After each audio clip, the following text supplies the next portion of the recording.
ഇപ്പൊ എവിടുന്ന വരുന്നു? ഞാനിപ്പോ വരുന്ന എന്നെ കെട്ടിച്ചു വിടുന്നത് കോട്ടയത്താണ്. പക്ഷെ ഞാനിപ്പോ വരുന്നത് വാഗത്താനത്തുനിന്നാ. വാഗത്താനത്ത് കെട്ടിച്ചു വിട്ടത് കോട്ടയത്ത് നിന്നാണെങ്കിൽ കോട്ടയത്ത് നിന്നല്ലേ വരേണ്ടത്, വാഗത്താനത്ത് നിന്നല്ലല്ലോ. അതിപ്പോ എങ്ങനാ? ഞാൻ എന്റെ ഭർത്താവിന്റെ അനിയനോട് കൂടെ വാഗത്താനത്ത് വാടകയ്ക്കല്ലേ താമസിക്കുന്നേ. ഭർത്താവിന്റെ അനിയനോടൊപ്പം വാഗത്താനത്താ താമസിക്കുന്നത്.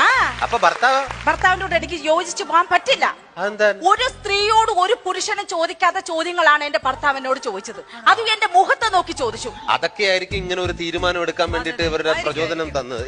എന്താണ് അദ്ദേഹം മുഖത്ത് നോക്കി ചോദിക്കാൻ പറ്റാത്ത എന്താണ് ചോദിച്ചത്? മ്ലേച്ഛമായ ചോദ്യങ്ങളാണ്, മ്ലേച്ഛമായ ആവശ്യങ്ങളായിരുന്നു അദ്ദേഹത്തിനുള്ളത്. എന്തായിരുന്നു പറയും? അദ്ദേഹം എന്നോട് പറഞ്ഞു, എനിക്ക് ഈ ഒരു പൊതുവേദിയിൽ നിന്ന് പറയാൻ പാടില്ലാത്തതാണ്. അല്ല, എന്നാലും പിന്നെ അങ്ങനെ പുരുഷന്മാരെ അത്തരത്തിൽ എന്താണ് പറഞ്ഞത് നമുക്കൊന്ന് അറിഞ്ഞാൽ കൊള്ളാം. ഏതായാലും നിങ്ങൾ നിർബന്ധിച്ച സ്ഥിതിക്ക് ഞാൻ അങ്ങ് പറഞ്ഞേക്കാം.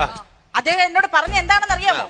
ഭർത്താവ് പറയാ, രാവിലെ 6 മണിക്ക് ഞാൻ എഴുന്നേക്കണം അത്രേ, അങ്ങർക്ക് ചായ ഉണ്ടാക്കി കൊടുക്കണം അത്രേ, അങ്ങനെ തുണികൾ കഴുകണം